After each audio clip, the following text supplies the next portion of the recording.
रामायण वाचल्यानंतर मला कळलं प्रेम या शब्दाची व्याख्या काय काय असेल. सीता म्हणजे रामाचा प्राण आहे आणि राम म्हणजे सीतेचा प्राण आहे.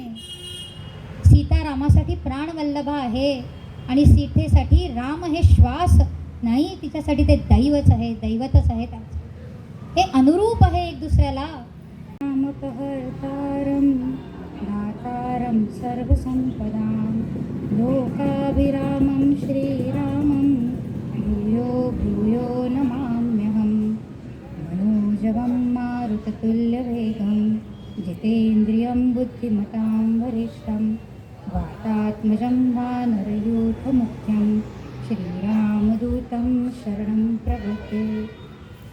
पूजन्तं राम रामेति मधुरं मधुराक्षरम् आरुह्य कविताशाखां वन्दे वाल्मीकिकोकिलम्. भारतमाता देवी अष्टभुजा, वंदनीय मावशी आणि वंदनीय ताई यांना सगळ्यांना आधी नमस्कार करते. श्री रामरायांना, मारुतींना, देवी सीतांना नमन करते. आपल्या गुरु गजानन महाराजांना नमन करते. आजचा कथाभाग आपण सगळ्या विश्वामित्रांकडून ऐकलाच. आपल्याला माहिती आहे समर्थांनी लिहिलं आहे रामकथेबद्दल.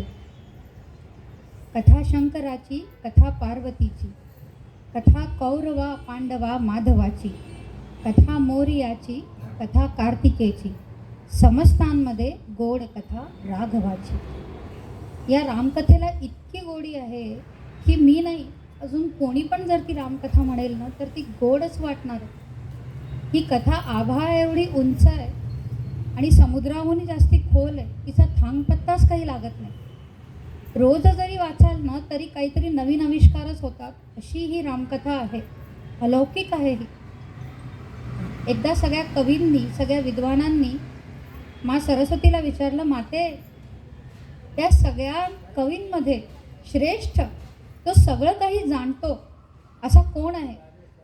आई सरस्वती हसली आणि तीनदा म्हणाली, कबीर दंडी, कबीर दंडी, कबीर दंडी. दंडी कवी हे निस्संदेह उत्तम आहे, सर्वोच्च आहे.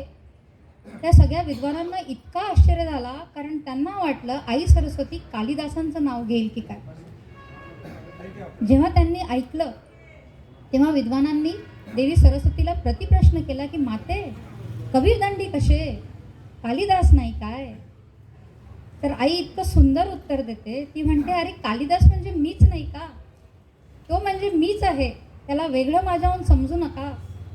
या कालिदासांना सुद्धा जेव्हा रघुवंशम लिहायचं होतं तर हे सुद्धा विचारात पडले आहे, कारण रघुवंश लिहायचं आहे, रघुवीरावरती लिहायचं आहे आणि ते सुद्धा जरा चिंताग्रस्त दिसले. म्हणजे कालिदासांना सुद्धा चिंताग्रस्त करावं अशी ही राघवाची कथा तिथे माझी लायकीच काय. पण तरी तुम्ही सगळे मायबाप मला सांभाळून घ्या. जी काही रामकथा माझ्याकडनं, माझ्या पातळीनुसार, विचारानुसार मी सांगीन आहे ती सगळे तुम्ही थोर आईवडीलसारखे, तुम्ही सगळे थोर श्रोते सांभाळा, फक्त एवढी नम्र विनंती करते. आणि कथा दुसरा त्या भागाला आपण सुरू करूया. काल आपण ऐकलं आहे की विश्वामित्र श्रीरामांना मागायला आले. दशरथ नाही म्हणतात, वशिष्ठांची मध्यस्थी होते आणि हे श्रीराम लक्ष्मण स्वस्ती वचन करून आता विश्वामित्रांच्या मागे गेले आहेत. यांच्याकडे काय माहिती, त्यांच्यासोबत जाताना फक्त कोदंड, त्यांचा धनुष्यबाण आणि एक तलवार आणि हातात चांबड्याचे दस्ताने, इतकंच काय ते घेऊन गेले आहे सोबत. आणि ते मागे मागे विश्वामित्रांचं जात आहेत. पितृ आज्ञा झालेली आहे, राजपुत्र आहे, राजाचं दायित्व मोठं आहे हे त्यांना लहानपणापासून माहिती आहे. आणि त्यातल्या त्यात महामुनींची आज्ञा झाली आहे म्हणजे जायचंच. कशाला जाऊ, आत्ता मुलांना दूध आणायला पाठवा तरी तर जाणार नाही. आणि हे तर विश्वामित्रांसोबत ज्या राक्षसांना कधी बघितलं नाही आहे अशा सुकुमार वयामध्ये हे चालले. काय संस्कार असतील बघा त्या पिढीचे. आता हे विश्वामित्र पुढे पुढे जात आहेत. त्यांना योजना सगळ्या ऋषीमुनींना माहिती आहे की पुढे काय करायचं. हे जात आहेत तमसा नदीच्या तीरावरती. त्या दिवशी हे थांबतात आणि विश्वामित्र श्रीरामांना जवळ म्हणतात, आता इथे बैस, जप कर, ध्यान कर. आणि हे दोघंही गायत्री मंत्राच्या नित्यनेमाने जप करतातच. गायत्री मंत्राचा जप करतात आणि आता म्हणतात, रामा आता मी तुला बला आणि अतिबला या विशेष विद्या देणार आहेत बरं का. या विद्यांमुळे तुला रोग, व्याधी, झोप म्हणजे निद्रा, भूक ही काहीच त्रास देणार नाही, लागणार नाही असं नाही म्हणत ते, पण याचा फारसा तुला त्रास होणार नाही. एवढंच आहे की या बला आणि अतिबला या विद्येचे तुला रोज प्रयास करायचा आहे, त्याचा स्वाध्याय मात्र करायचा आहे. आणि ती बला आणि अतिबला या महाविद्या त्या रामांना ते विश्वामित्र शिकवत आहेत. बस एवढंच काय त्या बला अतिबला विद्याबद्दल सांगितलं आहे वाल्मिकींनी, कारण त्यांनी त्या काळी गृहीत धरलं होतं की उपनिषदांचा जे जे अभ्यास करतात त्यांना ही बला आणि अतिबला या दोन्ही विद्या माहितीच आहेत. म्हणजे उपनिषदांमध्ये यांचं विस्तृत वर्णन आहेत. अशा त्या विद्या राम ग्रहण करतात आणि रात्री ते पत्त्यांवरती, तृणांवरती, त्या शय्येवरती झोपतात. ते राजपुत्र आहेत, पण संस्कार असे आहेत की जसं जिथे जे मिळेल ते स्वीकारायचं आहे. तसंच जीवन त्यांनी आधीपासून स्वीकारलेलं आहे लहानपणापासून गुरुग्रही. ते रात्री झोपतात, सकाळी उठतात, पुन्हा ते पुढे जातात. तिथे एक आश्रम लागतं, तिथे ते कथा सांगतात ते विश्वामित्र की या आश्रमात प्रत्यक्ष महादेवांनी तप केलेलं आहे. जप तप हे त्रिदेवसुद्धा करतायत. त्याच्यानंतर ते पुढे जातात आणि एक भयंकर वन त्यांना लागणार आहे. आता इतकं भयंकर वन आहे की तिथे सूर्यप्रकाशच जात नाही. आपण ॲमेझॉनचे जसं रेन फॉरेस्ट वगैरे ऐकतो, ते त्यातल्या प्रकाराचं काहीतरी भयंकर वन आहे. तिथे व्याघ्र आहे, तिथे डुकरं आहे, तिथे पशु पक्षी जे आहे ते चित्कार करतायत. अगदी विचित्र आवाजात ते त्या इकडे तिकडे जातात आहे. तिथे सरपडणारे बडे बडे सर्प, नाग त्यांना दिसत आहेत. इतकं दारुण मन आहे ते, इतके विचित्र आवाज, काहीतरी अशुभच वाटतं. पण राम घाबरत नाही आहे. ते त्या वनाकडे बघतात आहे, त्यात प्रवेश करतात आहे आणि म्हणतात आहे की गुरु हे कोणतं वन आहे आणि हे इतकं निर्जन काय, म्हणजे इथं कोणीच नाही आहे, फक्त इतके भयंकर पशुपक्षी विचारतात आहे. आणि राम त्यांना बघतायत. एक कॉक्रोचसुद्धा दिसला की आई करून ओरडणार आहे ते नाही आहे. त्यांना बघतायत, त्यांच्या समोरून सगळे प्राणी निघतायत. त्यांना आपल्या कोदंडांवरती भरोसा आहे. ते म्हणतात हे वन असं का आहे हे मला सांगा. मग विश्वामित्र त्यांना इतिहास सांगतात. रामा, हे वन आधी असं नव्हतं. मोठे मोठे दोन वैभवशाली जनपद म्हणजे मलद आणि कलुष या नावाचे दोन जनपद इथे होते बरं का. एका काळी वृत्तासुरूला मारल्यानंतर इंद्राला जे काही मळ लागलं ते त्यांनी इथे बसून स्नान केलं, म्हणून हे मलद या नावाने ते जनपद झालं आहे. त्याच्यानंतर कालुष नावाची जी जागा आहे तिथे त्याची भूक भागली आहे. आणि हे दोन जनपद, ही दोन भूमी इंद्राला अत्यंत प्रिय झाली आणि त्यांनी इथे वृष्टी केली आणि इथे वैभव आणि संपन्नतेचा आशीर्वाद दिला आहे. म्हणून हे जनपद फार मोठे वैभवशाली होते. मग राम विचारतात मग काय झालं इथे, असं काय झालं. मग पुढे विश्वामित्र सांगतात, आता इथून पुढे तू ताटकाची गोष्ट ऐक. हे वन म्हणूनच आज ताटका वन म्हणून ओळखलं जातं. सुकेतू नावाचा एक यक्ष होता. त्यांनी बऱ्याच वर्षांपर्यंत ब्रह्मदेवाची तपस्या केली संतान प्राप्तीसाठी. बरं, मी पुन्हा म्हणते, संतान प्राप्तीसाठी केली आहे, पुत्र प्राप्तीसाठी असा उल्लेख वाल्मिकी रामायणात नाही.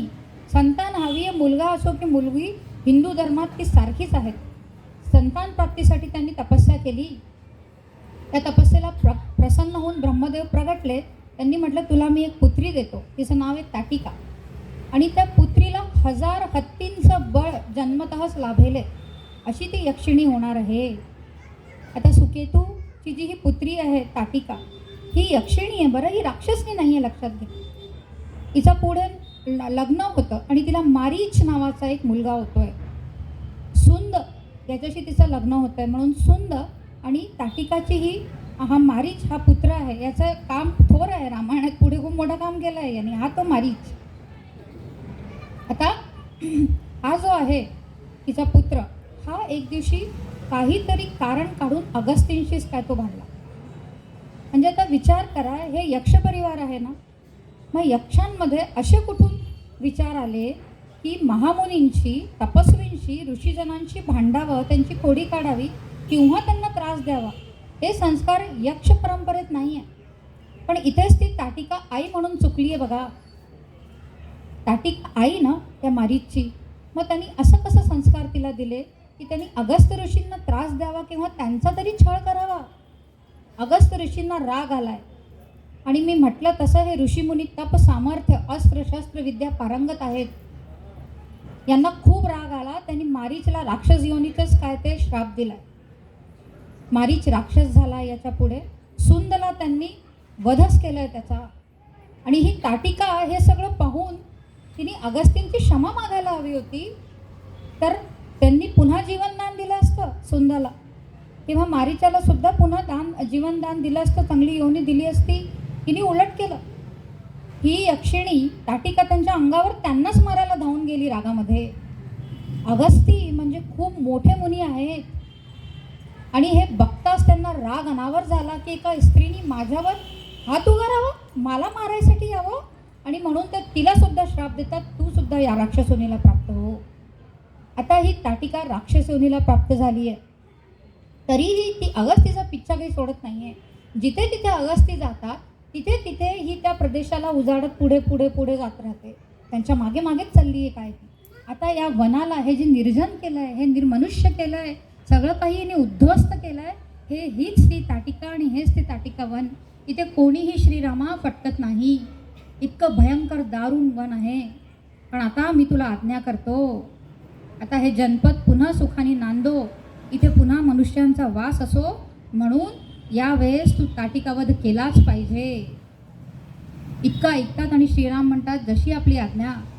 ते आपला धनुष काढतायत, त्याच्यावरती प्रत्यंचा चढवतात आणि टंकार करतात.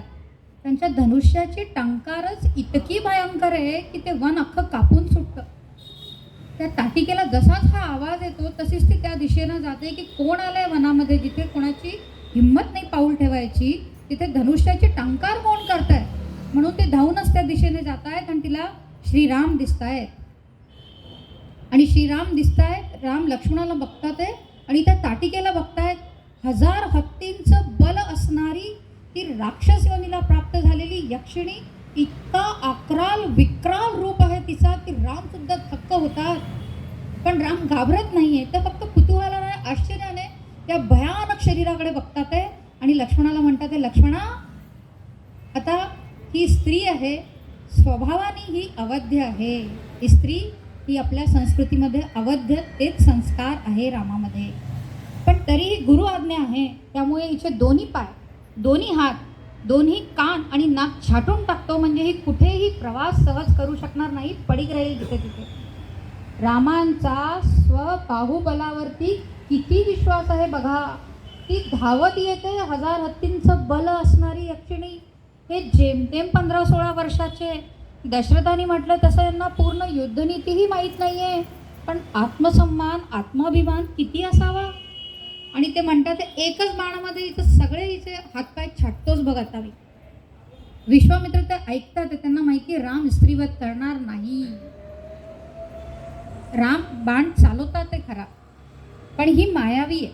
ही आकाशमार्गाने सुद्धा त्यांच्याशी युद्ध करू शकते, ही गुप्त रूपाने सुद्धा युद्ध करू शकते. ही मोठे मोठे दगडं त्यांच्या अंगावर, रामांच्या अंगावरती फेकते. आणि हे राम प्रयत्न करतात की हिचे हातपाय मी छाटू, म्हणजे हे वध करायला तिला सहजा बघत नाहीये, थांबतात ते. तेव्हा विश्वामित्राला आता मध्यस्थता करावी लागते. सोड रे सायका मारती ताटिका. रामा आपला बाण चालव आणि त्या स्त्रीला वध कर. ती दुराचारिणी आहे, ती पापीण आहे. असं इतिहासामध्ये 2दा झालंय. स्वतः श्रीहरी विष्णूंनी स्त्रीवध केला आहे आणि इंद्रानी पण केला आहे. स्त्री ही अवध्य आहे आपल्या संस्कृतीमध्ये. ती जोपर्यंत तिच्या मातृत्वाला जपते, जोपर्यंत ती तिच्या संस्कारांना जपते, जोपर्यंत ती या समाजाची मातृरूपात काळजी घेते, चांगले संस्कार लावते समाजाला, कुटुंबाला, तोपर्यंतच ही मातृरूपामध्ये अवध्य आहे. पण ती आपला मूळ स्वभावच विसरून राक्षस झाली असेल, ती या समाजाला, चातुर्वर्णाला जर ती हानिकारक झाली असेल, तर तिला वध करायलाच हवं. आणि याच्या आधी केलेलं आहे. म्हणून माझी आज्ञा आहे, घे तो बाण आणि तिला आत्ताच्या आत्ता ठार कर, नाहीतर ही पूर्ण तुझी समाज व्यवस्था, राज्य व्यवस्था, चतुर्वर्ण व्यवस्था सगळी भंग करेल आहे. जेव्हा राम हे ऐकतात की ही माझ्या प्रजाला त्रास देईल, तेव्हा त्यांना एकदम डोक्यात प्रकाश पडतो. एकच बाण राम घेतात. ते राम एक बाणी आहे बरं का. त्यांना दुसऱ्यांदा तो बाण चालवायची गरजच पडत नाही कुठे. फक्त एक बाण घेतात ते आणि ते त्या ताटिकेवरती चालवतात. ती ताटिकाची छाती नुसती फाडून शिरून काढतो तो बाण आणि ती तडफडत जमिनीवर पडते आणि क्षणात तिचा प्राण निघतोय. ताटिका जशीच मेली तशी त्या वनामधला जो अंधार होता ना, जे काही अपशगुन होते ते नाहीसे झाले. पक्षी पुन्हा मधुर कलरव करू लागले. झाडं झुडपं फुलं पुन्हा सुखी झाली. आता ही जी 2 जनपद आहे, कालांतराने इथे पण पुन्हा लोक येतील.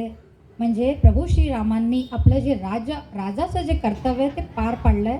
अर्थातच विश्वामित्रांची त्यांना सहाय्य होती. आता हे विश्वामित्र पुढे जातात, हे वन संपत आहे आणि सिद्धाश्रम लागतं आहे.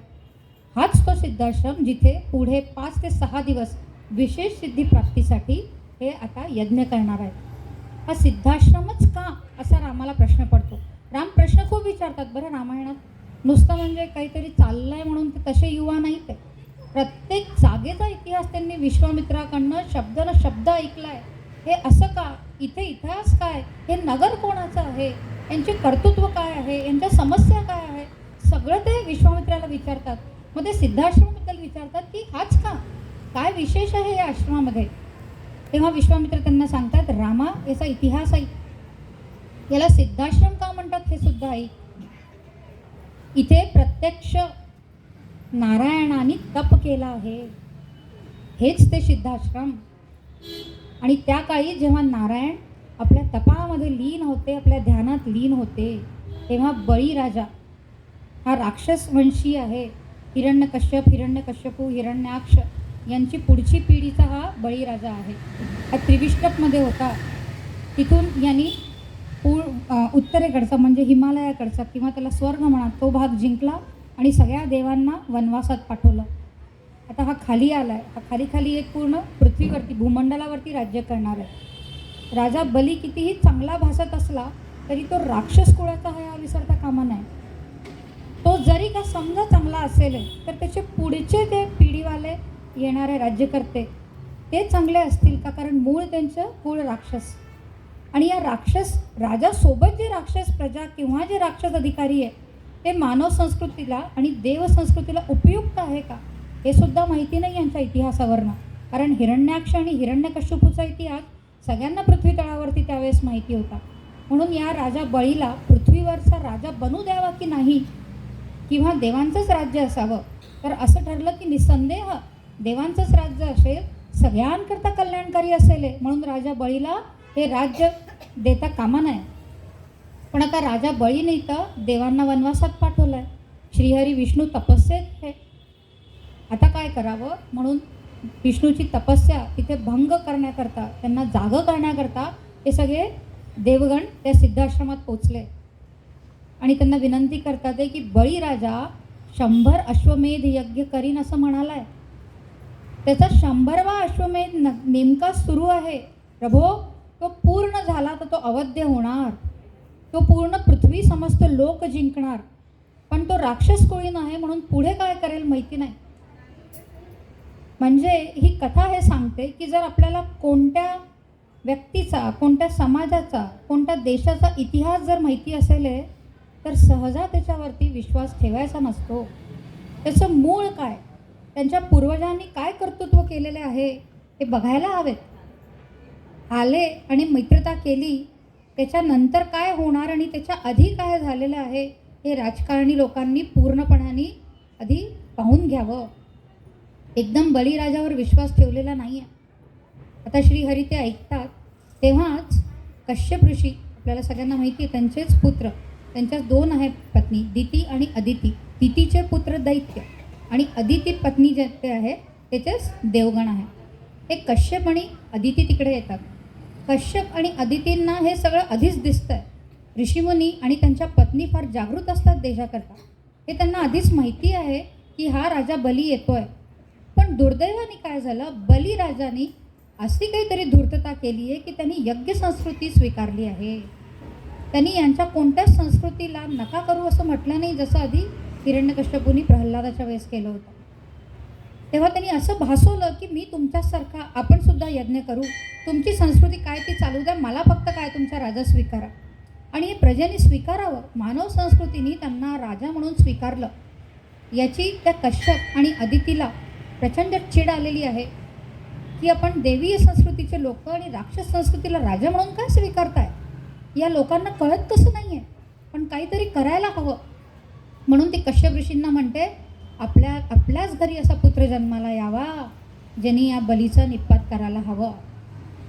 असंच काहीतरी आपल्या महाराष्ट्र भूमीवर झालं आहे, बरोबर ना? हा इतिहास समोर असतो, त्याचं वाचन चिंतन मनन असतं, तेव्हाच जिजाऊ आणि छत्रपती शिवाजी महाराज प्रगटतात पुन्हा भूमीवर. जसं अदितींना आणि कश्यप ऋषीला वाटलं आहे, तसंच नेमकं शहाजीराजांना आणि जिजाऊ आईसाहेबांना वाटलं आहे की हा करेल का, तो करेल का, त्या करण्यापेक्षा माझ्याच कुटुंबाने सुरुवात करावी, आम्हीच समस्या निवारण करतो. तसंच हे कश्यप आणि अदिती ठरवतात आणि म्हणतात, आता आपल्याच घरी असा पुत्र देवाच्या कृपाने यावा. पण ते पुत्र सहजासहजी असे जन्म घेत नाही, त्याच्याकरता दांडगी तपस्या, जप तप नियम आहार आचार विचार या सगळ्यांवरती ताबा असतो. तेव्हाच तसं गर्भ आणि तसे पुत्र पुत्री जन्माला येतात. म्हणून यांनी खूप तप होम हवन सगळे नियम आहार प्रत्याहार सगळा पाळलेला आहे. आणि आता जेव्हा देव श्रीहरींच्या भेटीला आले नेमके तेव्हाच सिद्धाश्रमामध्ये आता हे दोघं सुद्धा आले. श्रीहरींना नमस्कार करून म्हणतात, देवांनी जी समस्या सांगितली आहे ती आम्हाला सुद्धा ठाऊक आहे, आम्ही त्याच्याचसाठी तुम्हाला निवेदन करायला आलो आहे की आमच्या पोटी आमच्या घरी जन्म घ्या. आणि वामन अवतार नंतर तो श्रीहरींचा झाला आहे. या वामन अवताराने रक्ताचा एक थेंबही सांडलेला नाही आहे. प्रत्येक युद्धभूमीवरती होतं असं नाही. हेच शिवाजी महाराजांना माहिती होतं, युक्तिवादही करावा लागतो. त्याला माहिती होतं राजा बली कोण आहे, अहंकार खूप आहे त्याच्यामध्ये. कारण आता 100वा अश्वमेध केल्यानंतर तो दिग्विजयी होणार आहे, अवैध म्हणजे कोणासकडनं तो हारू शकत नाही आहे. म्हणून तो अगदी सावध नाही आहे, आता अगदी निश्चिंत आहे. आणि त्याच्यानंतर या यज्ञामध्ये हवं ते दान द्यायला तो उभा आहे. अहंकारानेच म्हणा की तुम्ही काय मागाल तो मी देतोच. आणि तिथे हे वामन अगदी गोंडसचं छोटंसं बटूरूप आहे त्यांचं, पण ब्रह्मतेज खूप चेहऱ्यावरती. आणि शुक्राचार्यांना माहिती आहे हे कोण आहे. तेव्हा हे जातात राजा बलीसमोर आणि म्हणतात, राजन तुझ्याशी काही मागायला आलो आहे. बलीराजा अहंकारात आहे. त्यांनी तो 100वा अश्वमेध यज्ञ नुकताच समाप्त करणारे दान धर्म केलं की त्याचा तो अश्वमेध यज्ञ समाप्त, आता तो अवध्य आहे. याच काहीतरी याच्यामध्ये तो खुशीमध्ये असतो आणि म्हणतो, मागा हे मी जल सोडलं, काय हवं. तेव्हाच शुक्राचार्य म्हणतात, राजा सावध हो, तुला माहिती नाही हे कोण आहे. हे स्वतः श्रीहरी विष्णू स्वतः नारायण आहे. चुकूनही असं काहीतरी प्रतिज्ञा करू नको. तेव्हा राजा बली म्हणतात, ना मला काही भीती नाही आहे, मागू दे काय मागतील ते. आणि वामन अवतार अशी आख्यायिका पण ऐकतो की 3 पग भूमी मागतात आणि ते पग तसे ठेवतात, असं नाही आहे. ते स्पष्ट सांगतात, राजन उत्तरेकडचं मध्यभागेचं आणि पाताल लोक म्हणजे खाली दक्षिणेकडचं हे सगळं राज्य मला दे. आणि बलींनी प्रतिज्ञा दिली, पाणी सोडलं आहे. तर राजा बली आता काहीच करू शकत नाही आहे. त्यांना काय त्यांची चूक कळली आहे. आणि ते म्हणतात, ठीक आहे पण मी तरी कुठे जाऊ आता. तर ते म्हणतात, एक काम कर, तुझा स्वतः मी द्वारपाल होतो, तुझी काय सेवा मी करीने, आपण पाताल लोकात राहूया. म्हणून एक कपिला अवतार असतो, कपिल मुनींचा अवतार, तो बलीचा द्वारपाल आहे. वामन हे काही साधेसुधे व्यक्ती नाही आहे, त्यांना पूर्ण राजनीती माहिती आहे. ते द्वारपाल होता, ते राजा बलीचे. हा राक्षस आहे, आत्ता यांनी सगळ्यांवर पाणी सोडलं आहे, हा जिवंत राहील, हा राक्षसांना पुन्हा संघटित करेल, हा पुन्हा भारत देशावरती चाल करेल, याला सोडता कामा नये. पण मारू पण कशाला, वध करण्याचं काही कारणही तसं बलीने दिलेलं नाही आहे. म्हणून युक्ती काय केली आहे यांनी म्हटलं, मी द्वारपाल होतो, तुझी सेवा करतो. आता बलीला वाटतं नारायण स्वतः माझी सेवा करतायत, पण नारायण त्याला नजरकेदेत ठेवतायत, तू सुटता कामा नाही आता. म्हणूनच जेव्हा जेव्हा भारतावर हल्ले होतात त्यांना सोडून आपण त्यांना काय संधी देतोय की पुन्हा तुम्ही तुमचं काय ते संघटन वाढवा आणि पुन्हा आमच्या देशावर हल्ला करा. म्हणून हा इतिहास कामाचा असतो. म्हणून आपल्या राज्यकर्त्यांनी आपल्या मुलांनी हा इतिहासाचा पुरेपूर अभ्यास करावा. अशा नजरकेदेत तो आता बली सापडला आहे. तो काही आपल्या लोकांना पुन्हा जाऊन आता भेटू शकणार नाही आणि आपल्या देशावरती आता कोणतंच संकट नाही असं ते वामन सुनिश्चित करतायत. हेच ते सिद्धाश्रम आणि इथे आता 5 ते 6 दिवस यज्ञ चालणार आहे. अविरत यज्ञ चालेल. विश्वामित्र दीक्षा घेऊन बसले की ते कोणतंच अस्त्रशस्त्र उचलणार नाही किंवा कोणतंच श्राप ते देणार नाही. आता जे काही काळजी घ्यायची आहे त्या आश्रमांची, त्या मुनिजनांची, त्या यज्ञाची, ती फक्त राम आणि लक्ष्मणावरती आहे. जेव्हा ताटका वध झालं तेव्हा देवांनी सुद्धा रामांचा तो चमत्कार, तो पराक्रम, ती वीरता, ती शूरता बघितली आहे. तेव्हा इंद्र आदी देव विश्वामित्रांजवळ येतात आणि त्यांना म्हणतात, देवा, आपण सगळ्या अस्त्र आणि शस्त्रांचे ज्ञाते आहात, म्हणून आता आम्ही हात जोडून नम्र विनंती करतो की आता श्रीरामांना तुम्ही आपले सगळे अस्त्र आणि शस्त्र हे प्रदान करावे. विश्वामित्रांना भयंकर विध्वंसक अस्त्र आणि शस्त्र माहिती आहेत. कृशाश्व म्हणून एक प्रजापती झालेत, ते अस्त्रांचे जनक आहेत. ते सगळे अस्त्र विश्वामित्रांना ठाऊक आहेत.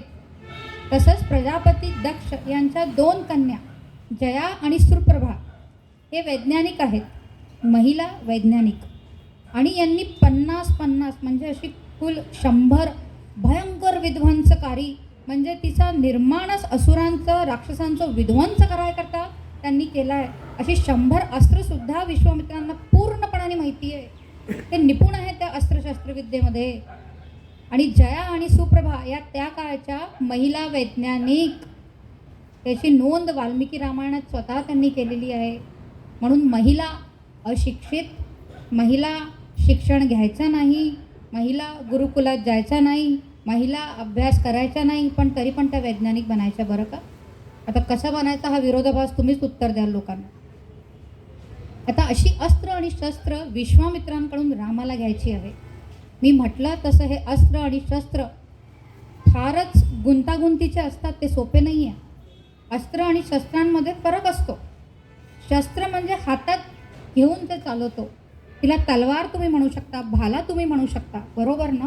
पण जी अस्त्र आहे त्याला एक विशेष विधी असते, कारण हे एक्झॅक्टली मिसाईल आणि रॉकेट हेच ज्ञान आहे, हेच विज्ञान आहे ते. म्हणून ती कशी चालवायची, कधी चालवायची, हे सगळं परिपूर्ण ज्ञान असल्याशिवाय कोणीच व्यक्ती त्याचा उपयोग करू शकत नाही. ही विद्या आता रामाला घ्यायची आहे. म्हणजे रामावरती किती मोठं काम सोपवणार आहे हे बघा. म्हणजे राम किती तेज बुद्धीचे असतील, कुशाग्र असतील, हा विचार आपण करावा. आता जी अस्त्र आणि शस्त्र दिली आहे त्यातलं काहीची नुसती नावं मी सांगणार आहे. बरं, पूर्ण नावं तर या ह्याच्यात घेतलं तर पूर्ण वेळ त्याच्यातच जाणार आहे.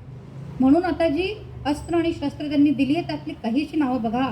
दंडचक्र, कालचक्र, विष्णुचक्र, ऐंद्रचक्र, वज्रास्त्र, ब्रह्मशीर, त्रिशूल, ब्रह्मास्त्र, 2 गदा, धर्मपाश, कालपाश, वारुणपाश, पिनाक, नारायणास्त्र, आग्नेयास्त्र, शिखरास्त्र, वायवास्त्र, क्रौंच अस्त्र, हयशिरा, घोर, कपाल, मूसला, खडक, संमोहनास्त्र, प्रशमन, सौम्यास्त्र, वर्ण, शोषण, संतापन, विलापन, मादन, मानवास्त्र, मोहनास्त्र, तामस, महाबली, सोमन, मौसल, मायामय, दुर्जय, तेजत्रव, शिशिर, दारुणास्त्र, शीतेषु, सत्यवान, सत्यकीर्ती, दृढनाभ, सुनाभ, रभस, प्रामुख, अवान्मुख, योगधर, वृत्तिमान, रुचिर, मकर, पृथिर, कामरूप, कामरुची, असे अनेक अस्त्र आणि शस्त्र, ज्यातली मी काही तुम्हाला सांगितली आहे फक्त, कारण मलाही पाठ झाली नाही ती, म्हणून मी तुम्हाला वाचून दाखवू की अशी भयंकर अस्त्र आणि शस्त्र रामांना दिली आहे.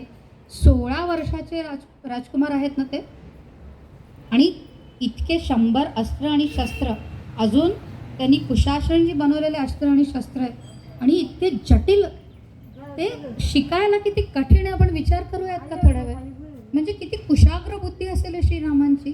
आणि त्यांची कुशाग्र बुद्धी असली तरी त्यांचा स्वाध्याय आणि त्यांचं विद्यार्थी जीवन कसं असेल यावर विचार करावा आपण. इतकी अस्त्र रामांजवळ आज आहे, ती काही तासाआधीच विश्वामित्रांनी शिकवली आहे. आणि ही वेळ आली आहे ती, आता यज्ञ सुरू होत आहे. 5 दिवस बिना झोपता रामाला आणि लक्ष्मणाला त्या यज्ञाला निर्विघ्न पार पाडायची भूमिका दिली आहे. यज्ञ प्रारंभ होतो, सगळे मुनी दीक्षित होतात आणि आता ते बसले. इथे आता जे येणार आहे ते प्रत्यक्ष यमराज, ते जे 2 राक्षस आहे ज्याच्या नावाने दशरथसुद्धा कापला होता, लक्षात आहे? कोण आहेत ते? मारीच आणि सुबाहू. हे राक्षस इथे येतात, त्या यज्ञामध्ये मांस टाकतात, तिथेच रक्ताचा वर्षाव करतात. राक्षसांची वृत्तीच आहे, नाही तिथे मांस उघडून बसतात बघा, कोणती स्थळी आहे ते बघत नाही, हे असे राक्षस लोकच असतात. आपला इतिहासच आपल्याला सांगतोय, पण इतिहास पुढे जाऊन सांगतोय याचं केलं काय. आता हे मारीच आणि सुबाहू आलेले आहेत. पाच दिवस राम लक्ष्मण झोपले नाही आहे. त्या राक्षसांनी वाट बघितली आहे की 5 दिवस होऊ द्या त्यांना, हे बिना झोपता त्यांना दमू द्या जरा. 5वा दिवस झाला तर 6वा दिवस आहे, म्हणजे पूर्णाहुती होणार आहे. तेव्हाच ते मारीच आणि सुबाहू आकाश मार्गाने अन्य इतर काही राक्षसांना घेऊन आले आहेत. हे मारीच आणि सुबाहू मायावी आहेत, यांच्याकडे भयंकर विध्वंसक अस्त्र आणि शस्त्र आहेत. याला रावणाची स्वतः त्या दशाननाची प्रेरणा आहे, त्यांचं सहाय्य आहे. असे हे मारीच आणि सुबाहू आले त्या यज्ञस्थळीवरती सिद्धाश्रमामध्ये, आणि त्यांनी काय उत्पात माजलाय. विश्वामित्र निश्चिंत आहे, त्यांना माहिती राम आहेत, ते काळजी घेतील आणि ते आपला यज्ञ सुरू ठेवत आहेत. आता या दोघांनी त्या दोघांना आणि राक्षसांना बघितलं आहे. राम अगदी छान उभे की आरामात, एकच बाण मारायचा असतो त्यांना, आणि बाहुबलावरती त्यांचा पूर्ण विश्वास आहे. ते म्हणतात आले हे मायावी सुबाहू आणि मारीच. आता बघ लक्ष्मणा, एकच बाणात यांना कसं मी मारतो ते बघ. आता इतकी अस्त्रशस्त्र सांगितली आहे, त्याच्या आधी त्यांनी अनेक अस्त्रशस्त्र स्वतःही अभ्यासली आहे. तुम्हाला कळतंय का त्या फ्रॅक्शन ऑफ सेकंडमध्ये तो राक्षस कोण, तो कशाने मरणार आणि कोणता बाण मी चालवावा, किती पटकन हे रामांना तय करायचं आहे. ही त्यांची बुद्धीच खूप प्रखर आहे नाहीत का. आता अजून त्यात नवीन शिकलेल्या अस्त्रांची शस्त्रांची भर आहे. राम पटकन त्या क्षणी त्या सुबाहूला बघतात, मारीचला बघतात. ते आधी ठरवतात या मारीचला आधी बघतो मी, म्हणून ते मानवास्त्र काढतात आणि एक मानवास्त्र सोडतात. तुम्हाला सांगू, हा मारीच 1000 किलोमीटर लांब जाऊन जलात पाण्यात बुडतोय, पण हा मारीच मेला नाही, हा बेशुद्ध झाला आहे. 1000 किलोमीटर तो गेलाय फक्त रामाच्या एक बाणाने, मानवास्त्राने. आता उरला सुबाहू, त्यालाही काय वेळ लागतोय. रामांजवळ खूप विद्या आहेत. आता ते आग्नेयास्त्र काढतात, ते आग्नेयास्त्राने सुबाहू मेला. आता उरलेले जे राक्षस आहे त्यांना सळो की पळो करून सोडलं आहे रामानी. फक्त एकच वायव्यास्त्र चालवलं आहे त्यांनी, आणि सगळे राक्षस संपले आहे क्षणात. हे ज्यांना यमराजाचं रूप म्हटलं जायचं, रामाने काही क्षणात संपवलं आहे त्यांना. आपले जे हिरो असतात ना मुलांनो, ते हे असतात. बॉडी डबल नसतं इथे, रिटेक नसतात इथे, इंजेक्शन लावून मोठे मोठे त्यांचे 6 पॅक्स वगैरे दिसत नाही. आपले भारतभूमी, हिंदू भूमीचे जे हिरो आहेत ना, ज्याला आपण डोळ्यासमोर ठेवावं, ते श्रीराम आहेत. 15-16 वर्षाचे श्रीराम, आणि ते मायावी राक्षस असंख्य संख्येने आहेत. आणि श्रीरामाला किती वेळ लागला आणि किती बाण लागले, 3, आणि 3 बाणांमध्ये त्यांनी निपात केला आहे त्या राक्षसांचा. म्हणून आपले आदर्श पुरुष श्रीराम आहे. युवकांना, जे युवक युवती आहे त्यांना आता घरी जाऊन ही कथा निसंशय सांगावी की हिंदू भूमीमध्ये बल शौर्य म्हणजे काय, त्याची परिभाषा म्हणजे राम आहेत. हे राक्षस मेले, यज्ञ पूर्ण झाला आहे. आता सिद्धाश्रम सोडतायत. 100 गाड्यांमध्ये सामान आलं आहे विश्वामित्रांचं. विश्वामित्र इथे फक्त त्या यज्ञासाठी आले. यज्ञाकरता भूमी उपयुक्त बघावी लागते, म्हणून ते आपला आश्रम, हिमालयावरचा आश्रम सोडून इथे आले. तो यज्ञ झाला आहे. 100 गाड्यामध्ये त्या गुरुकुलांचं, सगळ्या मुनिजनांचं सामान आहे, आणि पुढच्या प्रवासाला निघाले. तेव्हा श्रीराम आणि लक्ष्मण हात जोडून विनंती करतात, गुरुवर्य आता पुढे काय करायचं त्याची आज्ञा द्या. म्हणजे मला घरी पाठवा, आम्हाला घरी जायचं आहे, तसं काही नाही आहे. आता पुढे काय करायचं आहे हे तुम्हीच ठरवाले, आम्ही नाही. म्हणून ते विश्वामित्रांची आज्ञेची वाट पाहतात. तेव्हा विश्वामित्र सांगतात, याच्या पुढे आपल्याला मिथिला जायचं आहे. आता ती वेळ जवळ आली आहे बरं. आता याच्या पुढे मिथिलेला जायचं आहे, कारण तिथे एक शिवधनुष्य आहे. मला तो शिवधनुष्य तुम्हाला दाखवायचा आहे. तो खूप अलौकिक आहे. त्याचा इतिहास राजा जनककडून तुम्हीच ऐका. आता आपण मिथिलेला निघत आहे. ऋषीमुनींचं जीवन काही अगदी सुखसोयीयुक्त नाही आहे बरं. 100 गाड्या घ्यायच्या, इकडे यज्ञ करायचे, त्या ताटकाचा वध करवायचा, रामांना काय ते शिकवायचं आहे, त्याच्यानंतरचा पुढचा मार्ग ठरवायचा आहे, जनपद पुन्हा सुखी करायचे, पुन्हा वसवायचे, पूर्ण विश्वाचा त्यांना ताप आहे, म्हणून ऋषीमुनी हे खूप कष्टमय जीवन जगतात, पण तरीही सगळ्यांना आशीर्वाद देतच फिरतात. आता हे ऋषीमुनी निघाले 100 गाड्यांमध्ये पुढे. जागी जागी विश्वामित्र थांबले आहे आणि त्यांनी खूप सुंदर सुंदर कथा श्रीरामांना आणि लक्ष्मणाला सांगितल्या आहे. त्यामध्ये समुद्र मंथनाची कथाही त्यांनी श्रीरामांना सांगितली आहे. कुर्मा अवताराची कथा पण त्यांनी श्रीरामांना सांगितली आहे. इथेच त्यांनी गंगा अवतरणाची कथा रामांना सांगितली आहे.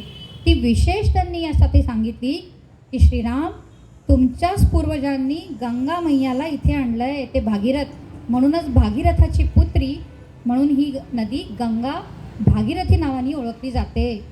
ही कथा त्यांनी सांगितली आहे. सगर राजाला 60,000 पुत्र होते आणि अजून एक पत्नीपासून त्यांना असमंजस या नावाने पुत्र होता. हा असमंजस राजा बनला होता खरं तर. पण काय झालं, हा काहीतरी असा विकृतीवाला मुलगा होता ना की लहान मुलं पाहिली ना, तो लहान मुलं उचलायचा आणि त्यांना नदीत फेकून द्यायचा, म्हणजे जीवच घ्यायचा त्या लहान मुलांचा. ही प्रजानी असं राजाकडे जेव्हा सांगितलं, सगर राजाकडे, तेव्हा सगर राजाने त्याला देश निकाला दिलाय. म्हणजे राजाचा पुत्र जरी का तो असला तरी धर्माप्रमाणे वागला नाही ना, दुराचारी आहेस ना, देशापासून बाहेर जा. आणि नंतर 60,000 पुत्रांसोबत त्यांनी सुद्धा मोठा यज्ञ केलाय. या यज्ञाचा घोडा नेमका इंद्राने पळवला. या यज्ञाच्या घोड्याला शोधण्याकरता ते 60,000 मुलं गेली आणि नेमकी कपिल मुनींची त्यांची गाठभेट झाली. कपिल मुनींच्या बाजूला तो घोडा उभा आहे, म्हणून यांना काय वाटलं या मुलांना की ते कपिल मुनीशी प्रत्यक्ष युद्ध करायला निघाले. कपिल मुनींनी एकच हुंकार भरली आहे आणि थोड्या क्षणात ती 60,000 मुलं जाळून त्यांना राख करून टाकलं. जेव्हा सगरला हे कळलं तेव्हा त्यांना हे कळलं की या मुलांना चांगली योनी सद्गती प्राप्त व्हावी म्हणून प्रत्यक्ष गंगा ही आकाशामधनं या मार्गापर्यंत आली पाहिजे, असे प्रयत्न त्यांनी सुरू केले. राजा सगर, त्यांच्यानंतर असमंजसचा पुत्र दिलीप, अंशुमननी प्रयत्न केले, पण अंशुमनसुद्धा जोपर्यंत हयातमध्ये होते त्यांनीसुद्धा ते प्रयत्न केले, झालं नाही. त्याच्यानंतर पिढी आली राजा दिलीप. राजा दिलीपने सुद्धा आतोनात प्रयत्न केले गंगेला तिथपर्यंत आणायला, त्यांच्याकडून ते सुद्धा झालं नाही. आणि त्यांनी ती इच्छा आपल्या पुत्र भागीरथाला बोलून दाखवली आणि आता भागीरथ त्या प्रयत्नाला लागले आहे की गंगा हिमालयापासनं म्हणजे स्वर्गापासनं कसं तरी मार्ग काढत या स्थानापर्यंत ये.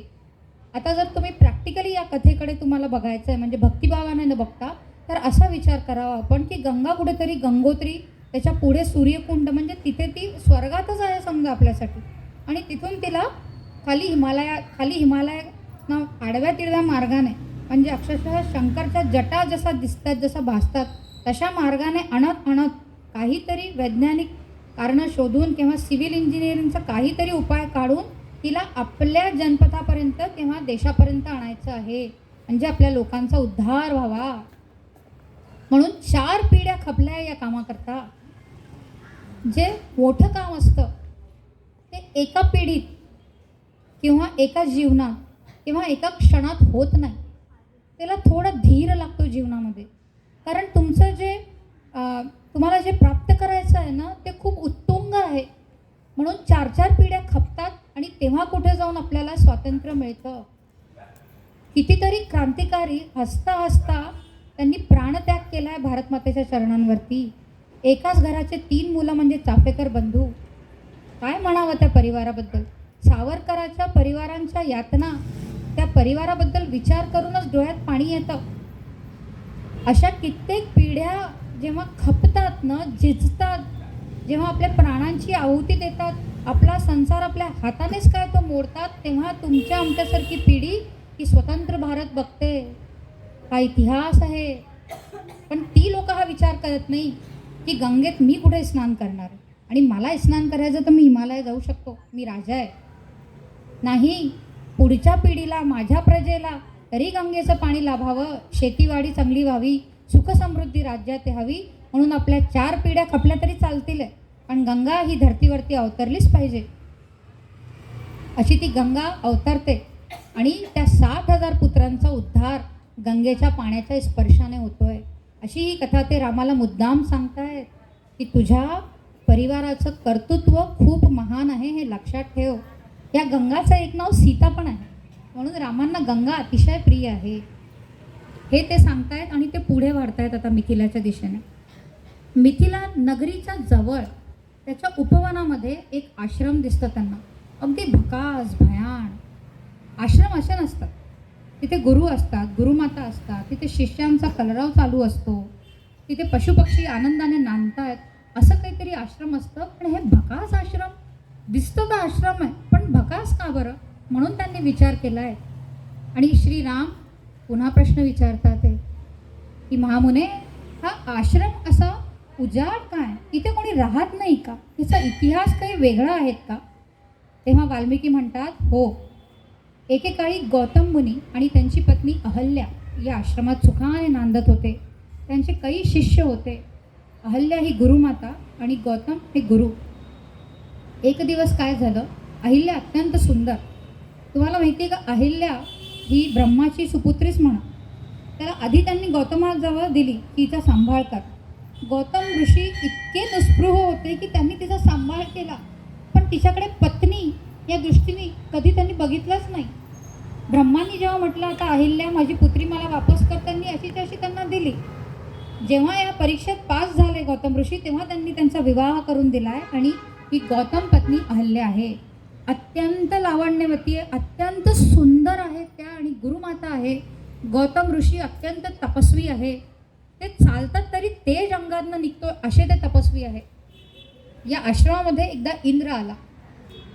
या इंद्राला असं वाटलं की मला अहल्या प्राप्त व्हावी, म्हणून त्यांनी गौतम ऋषींसारखं रूप घेतलं आहे.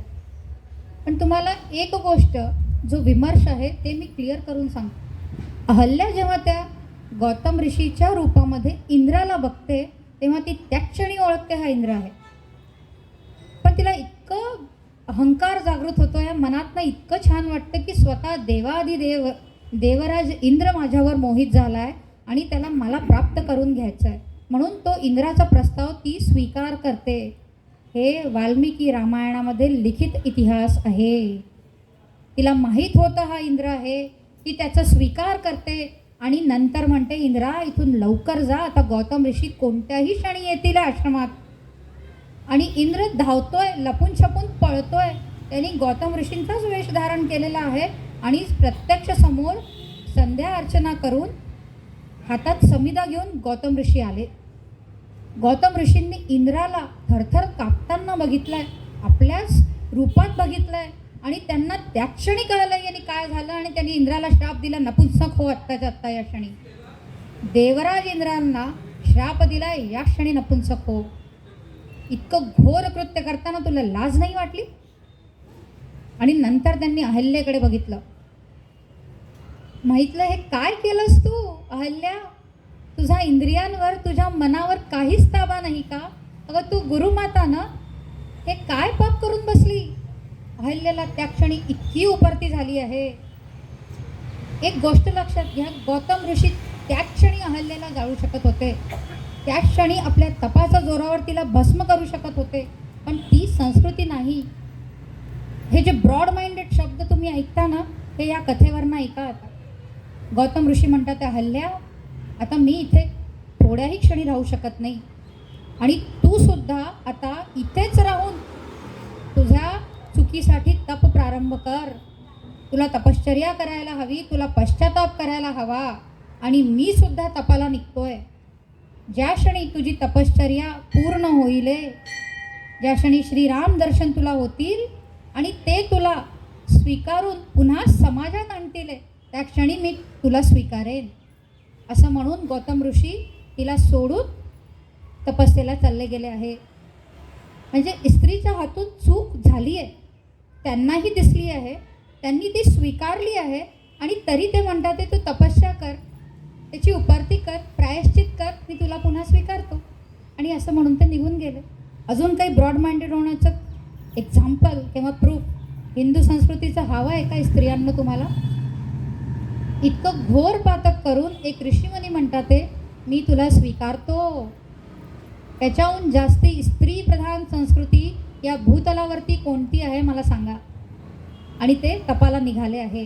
आता विश्वामित्र म्हणतात, श्रीरामा हाच तो आश्रम, आता चला आणि अहिल्या मातेचा उद्धार करा. ती कोणालाच दिसत नाही आहे, ती दगड झाली आहे. म्हणून काही मालिका असं दाखवतात की अहल्या दगड आहेत. ती दगड नाही आहे, ती दगड झाली आहे.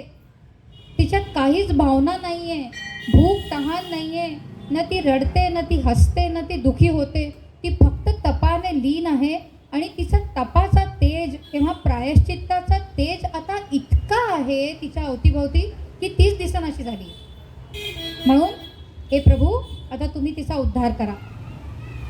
अहल्या आश्रमामध्ये आता श्रीराम, लक्ष्मण आणि विश्वामित्र हे सगळे गेले आहे. त्यांना पाहता क्षणी अहिल्या उठली आहे आणि श्रीरामांनी काय करावं, श्री लक्ष्मणांनी काय करावं, त्यांचा इतिहास, अहल्येचा इतिहास पूर्ण माहिती आहे त्यांना. ते जाता क्षणी माता म्हणून तिच्या पायांना दंडवत करतायत. काय श्रीराम आहे हो, काय त्यांची थोरवी म्हणावी, विचार करा. त्या प्रभूंनी तिच्या दोन्ही पायांना स्पर्श करून माते आम्हाला आशीर्वाद दे म्हणून म्हटलं आहे. श्रीरामांना हे माहिती आहे की त्यांच्यामुळे तिचा उद्धार होणार आहे, पण एक मात्र त्यांच्या मनामध्ये अहंकार नाही किंवा ते बोललेसुद्धा नाही की मी आलो तुझा उद्धार करण्यासाठी. उलट तिला ते माता म्हणून संबोधित करतात आणि तिच्या पायामध्ये लोटांगण घालतात, ते तिचा आशीर्वाद मागतायत. काय असेल होय हे चरित्र, विचार करा. अहिल्या काय असेल ती पूजा श्रीरामांची करते आणि श्रीराम तिला समाजात पुन्हा आणतायत. माते, तुम्ही माझ्यासोबत चला. त्या आश्रमाच्या बाहेर श्रीराम अहिल्या मातेला आणतायत. आता पहिल्यांदा सगळ्या समाजाने माता अहिल्याचे दर्शन केले आहेत. सगळ्या मुनिजनांनी अहिल्याला बघितलं आहे, कारण स्वतः श्रीरामांनी तिला बाहेर आणलं आहे की आता या आश्रमाच्या बाहेर या, आता या जगात तुम्ही पुन्हा नांदा. आणि त्याच क्षणी गौतम ऋषी आले. त्यांनी श्रीरामांना नमस्कार केला आणि त्याच क्षणी त्यांनी अहिल्याला स्वीकारलं आणि ते आपल्या पुढच्या तपस्येकरता दोघंही निघून गेले. आता इथे पुढे मिथिलेचा प्रवास होणार आहे. मिथिला नगरी ही राजर्षी जनक, त्यांना राजर्षी का म्हणतात माहिती आहे का? कारण त्यांना त्या राजलक्ष्मीची काहीही लोभ किंवा लालच नाही आहे, म्हणून त्यांना राजर्षीच म्हटलं जात आहे. असे राजा जे ऋषीसारखे आहेत ते राजा जनक या मिथिलाचे राजे आहेत. ते विश्वामित्र जे आहेत ते थेट राज्याच्या आत जात नाही आहे, ते राज्याच्या बाहेर एका ठिकाणी जलाशयाजवळ थांबतात आणि ही वार्ता जनकांना कळते. जनक धावतच आपल्या मंत्रीगणांसह, अमात्यांसह विश्वामित्राला भेटायला आले. हिंदू संस्कृती कुठेही अशीच आहे. सद्गुण व्यक्ती जे आहे, मुनिजन जे आहे, त्यांचा आदर हिंदू संस्कृतीमध्ये पूर्व, पश्चिम, उत्तर, दक्षिण सगळीकडे आहेत. राजा जनक आपल्या सगळ्या दरबारांना घेऊन त्यांच्या दर्शनाला आले. त्यांचं पाद्यपूजन, अर्घ्य सगळी व्यवस्था केलेली आहे आणि म्हणाले, प्रभो, माझा एक यज्ञ सुरू आहे, 12 दिवस अजून तो चालणार आहे, माझ्यावरती कृपा करा आणि त्या यज्ञाच्या समाप्तीपर्यंत तुम्ही इथे राहा. आणि मग ते म्हणतात की हे 2 सुकुमार तुमच्यासोबत कोण आहे? हे प्रत्यक्ष युवराज, राजपुरुष दिसत आहेत, यांच्यावरती वेगळंच तेज मला दिसत आहेत, कृपया यांचा परिचय द्याल का? म्हणून विश्वामित्र श्रीरामांचा आणि लक्ष्मणाचा परिचय देतात. हे दोघेही दशरथ पुत्र श्रीराम आणि लक्ष्मण आहेत. तुझा जो शिवधनुष आहे ना, तो दाखवण्याकरता मी मुद्दाम यांना इथे आणलं आहे. यांनी आत्ताच ताटकावध, मारीच आणि सुबाहुवध केलेला आहे, असा यांचा पराक्रम आहे. म्हणून हे जनका, तो जो शिवधनुष्य आहे तो कृपया यांना दाखव आणि त्याचा इतिहाससुद्धा यांना सांग.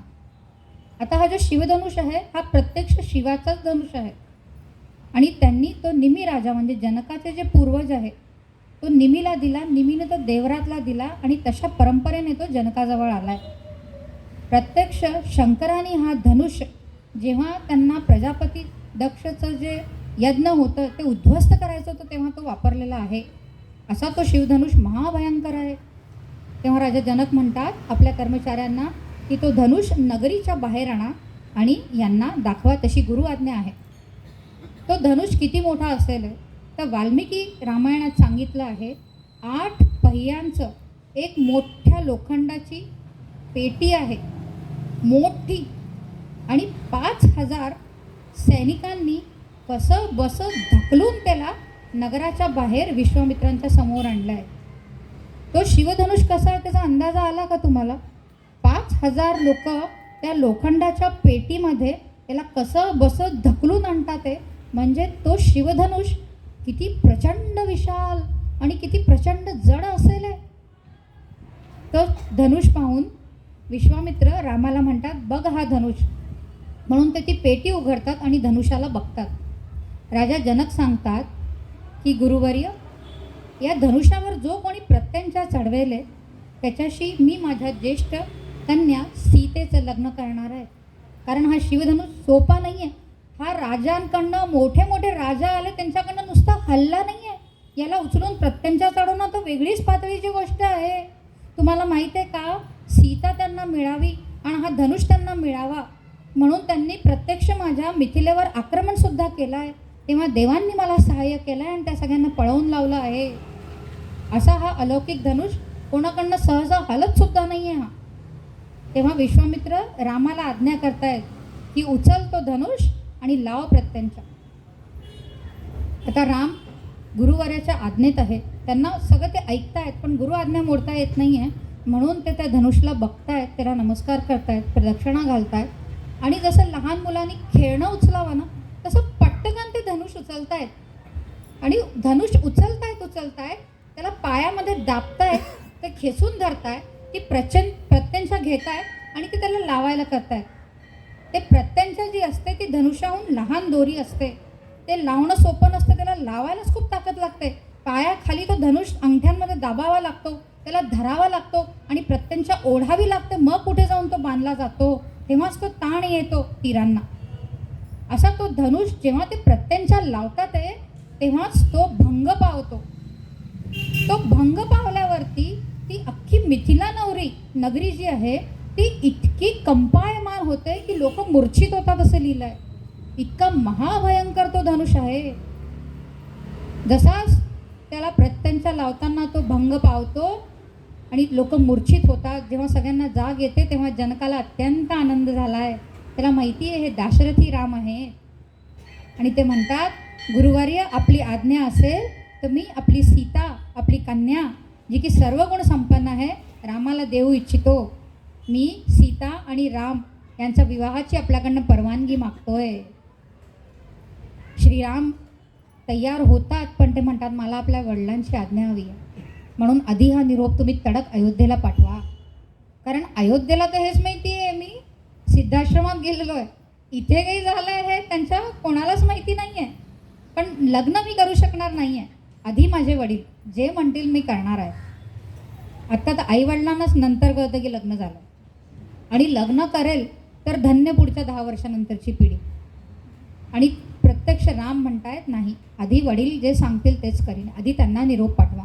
म्हणून विश्वामित्र म्हणताय जनकाला की जा आणि दूत पाठव, शीघ्रगामी दूत पाठव आणि दशरथांना हा निरोप दे आणि त्यांना तातडीनं यायला सांग. एक खूप सुंदर गीत ते आता मिथिला वरती गातात. तोडा है भाई तोडा है, सीता से नाता जोड़ा है. तुम उठो सिया श्रृंगार करो, शिवधनुष राम ने तोड़ा है. तुम उठो सिया श्रृंगार करो, शिवधनुष राम ने तोड़ा है. मात सिया के टीका सो है, कुंडल की छवि न्यारी है. मात सिया के टीका सो है, कुंडल की छवि न्यारी है. न्यारी है भाई न्यारी है, न्यारी है भाई न्यारी है, रघुवर को जानकी प्यारी है. तुम उठो सिया श्रृंगार करो, शिवधनुष राम ने तोड़ा है. सियावर रामचंद्र की. अवघी सृष्टी ज्याची वाट बघते आहे ते प्रत्यक्ष श्रीहरी विष्णू आणि आदिशक्ती लक्ष्मीचा आता विवाह होणार. त्यांना ते माहिती नाही आहे, त्यांना सीता आणि रामच काय ते माहिती आहे.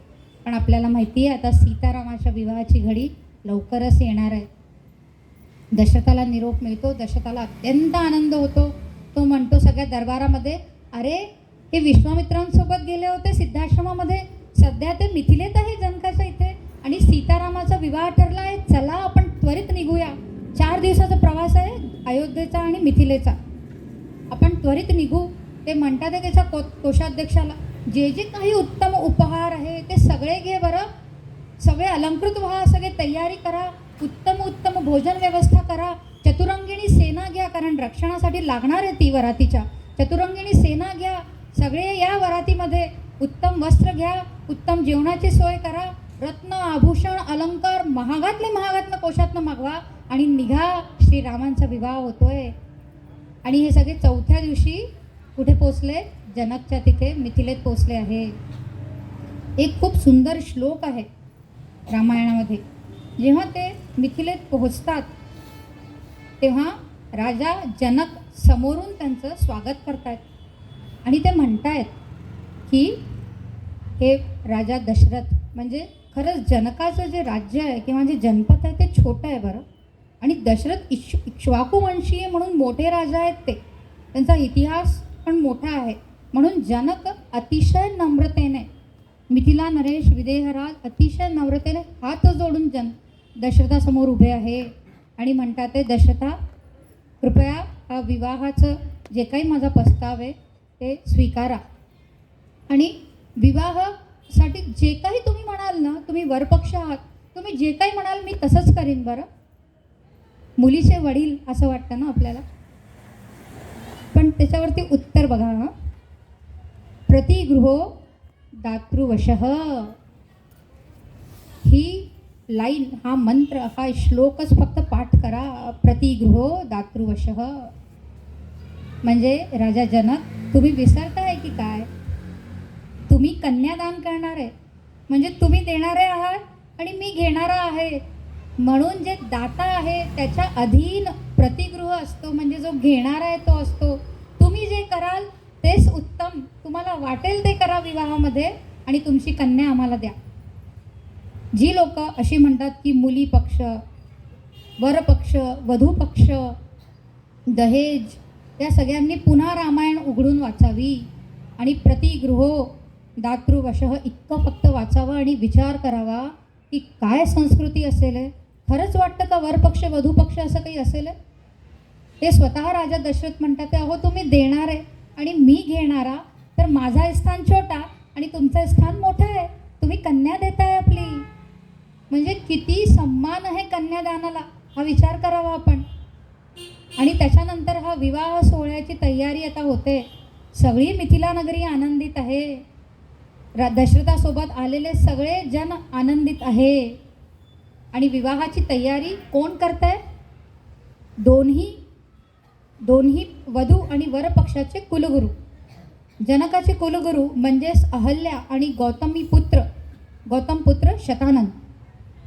हे शतानंद विश्वामित्रांना भेटतात ना, तेव्हा त्यांना पहिला प्रश्न विचारतात, माझ्या मातेचा उद्धार झाला का? श्रीराम आणि अहल्या भेटले का?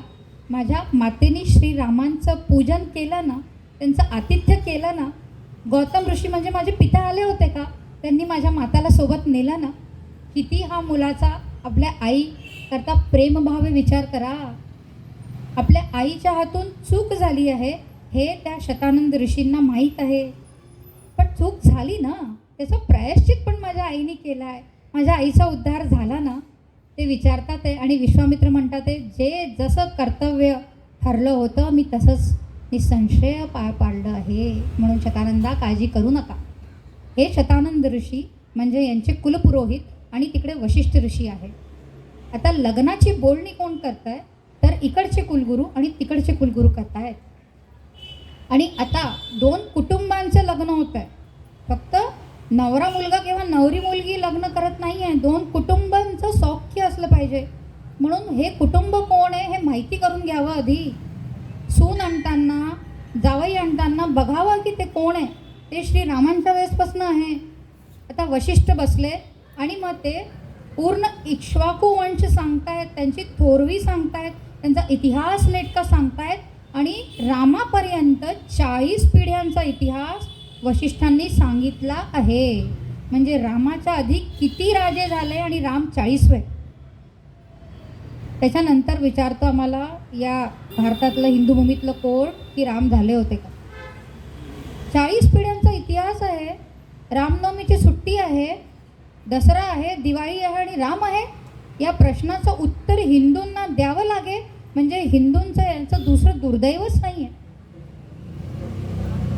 अहो किती झोपेत असावं, पराक्रम शून्य, कर्तव्य शून्य, काही हिंदुत्वाचं तेजच राहिलं नाहीये. आपल्याला कोणी हा प्रश्न विचारा, राम आहे असं काही मनगटात जोर असावा की त्याची गलछंडी धरावी आणि विचारात थांब तुला आत्ताच पोचवतो.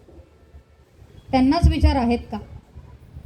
40 पिढींचं वर्णन करणाऱ्या वशिष्ठांनी जेव्हा सांगितलं की हे 40व्या पिढीतले श्रीराम तुमच्या समोर आहेत, मला सांगा, जर हिंदू धर्म सोडला तर दुसऱ्या जगाच्या पाठीवरती जे धर्म आपला म्हणवून घेतात, 10 पिढ्यांचा तरी इतिहास आहे का त्यांचा?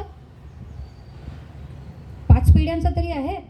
जनक हे आपल्या कुलपरंपरेचं वर्णन करतात, ते आपल्या इतिहासाचं वर्णन करतात ते, आणि 22व्या पिढीमध्ये राजा जनक झाले.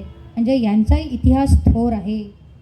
राजा जनक ही पदवी आहे, कारण यांच्या पूर्वजांमध्ये पितृतुल्यच राजा होऊन गेले, त्यांना सगळे जनकच म्हणायचे. म्हणून तेव्हापासून जे जे राजे झाले ते जनकच झाले. म्हणून ही पदवीच त्या मिथिलाच्या राजांना दिली आहे, ते जनकच आहे आत्तापर्यंत. त्यांचे नावं वगैरे काही वेगळे असतात. आणि आता आपल्याला विवाह करायचा आहे. आजपासून बरोबर 3ऱ्या दिवशी उत्तरा फाल्गुनी नक्षत्रामध्ये श्रीरामांचा आणि मिथिला नंदिनी विदेह नंदिनी सीताचं लग्न ठरलं. पण यासोबतच वशिष्ठ म्हणतात उर्मिला हिचंही लग्न आपण करूया. ती जनकाचीच पुत्री आहे. जनकाचा एक भाऊ आहे कुशध्वज, त्याचं वेगळं राज्य जनकाने त्याला दिलं आहे. त्याच्याही 2 मुली आहे, मांडवी आणि श्रुतकीर्ती. तर वशिष्ठ म्हणतात आपण 4ही लग्नच करू. ते जनकाकडे बघतात आणि म्हणतात 4 लग्न जर तुम्ही सोबत करू शकाल, तुमची संमती असेल तर करूया का? तर जनक म्हणतात आनंदाने आपण 4ही लग्न एकाच वेळेस करूया. उत्तरा फाल्गुनी नक्षत्र आजपासून बरोबर 2ऱ्या-3ऱ्या दिवशी श्रीरामांचा त्यांच्या भावांचा आता विवाह होणार आहे. श्रीराम हे बघायला आले ही क्षत्रियांची ही पिढी कशी आहे. म्हणून जसंच तो वैष्णव धनुष्यावरती प्रत्यंचा चढवतात, रामाने बाण लावलाय, तसंच परशुरामांनी रामाला नमस्कार केलाय, रामाच्या प्रदक्षिणा घातल्याय आणि म्हणाले श्रीरामा, मी माझ्या तपस्येने काही लोक जिंकलेली आहे, त्या सगळ्या लोकांना एका बाणात सगळ्यांना ध्वस्त कर. मला त्या लोकांची काही गरज नाही आहे. विविध लोकांवरती माझं प्रभुत्व आहे. पृथ्वी लोक काय वेगवेगळी लोक जी आहे ते माझ्या अधीन आहे. सगळ्यांना संपव. मी शेवटी एक तापसी, मला या लोकांचं काय करायचं आहे. रामा, आता ही पृथ्वी तुझ्या छत्रछायेत सुरक्षित आहे.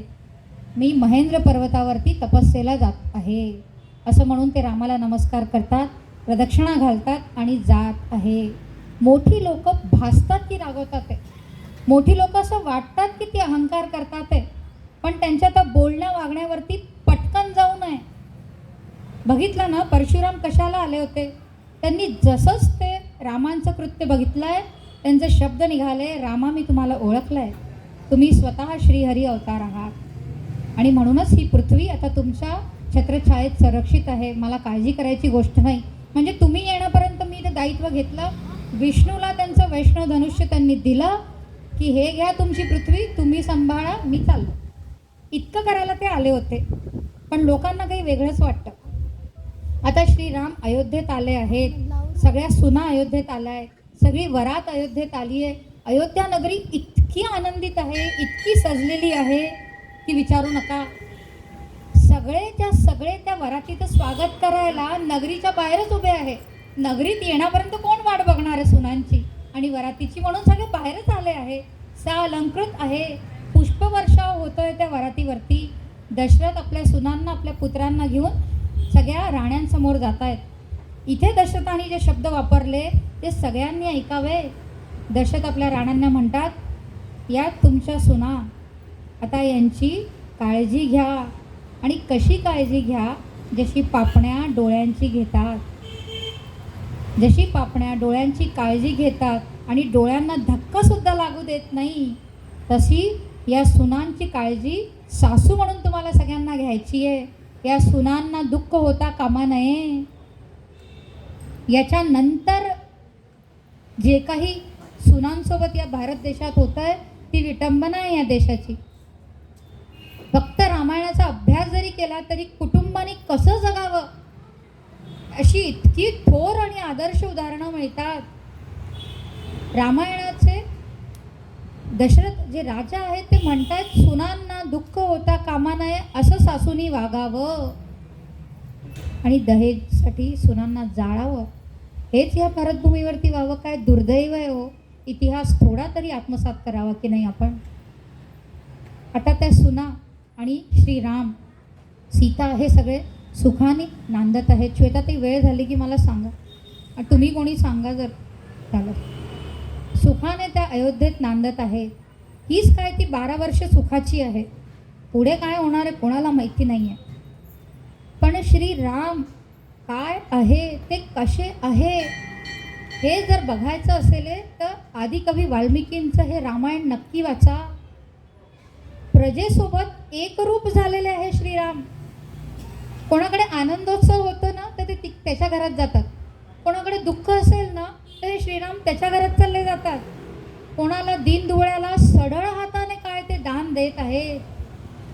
आणि शास्त्रार्थ ते शिकत आहे. मोठे मोठे ब्राह्मण आणि विद्वानांची ते रोज भेट घेऊ अजून मोठं शास्त्र ते शिकत आहेत. आणि स्वाध्याय त्यांचा चालूच आहे. असे हे राम प्रजाशी एकरूपच झाले आहेत. आणि सोबतच सीतावरती रामाचं प्राणापलीकडे प्रेम आहे. रामायण वाचल्यानंतर मला कळलं प्रेम या शब्दाची व्याख्या काय असेल. सीता म्हणजे रामाचा प्राण आहे आणि राम म्हणजे सीतेचा प्राण आहे. सीता रामासाठी प्राणवल्लभा आहे आणि सीतेसाठी राम हे श्वास नाही, तिच्यासाठी ते दैवच आहे, दैवतच आहे त्यांचं. हे अनुरूप आहे एक दुसऱ्याला. एकरूप नाही, अनुरूप आहे.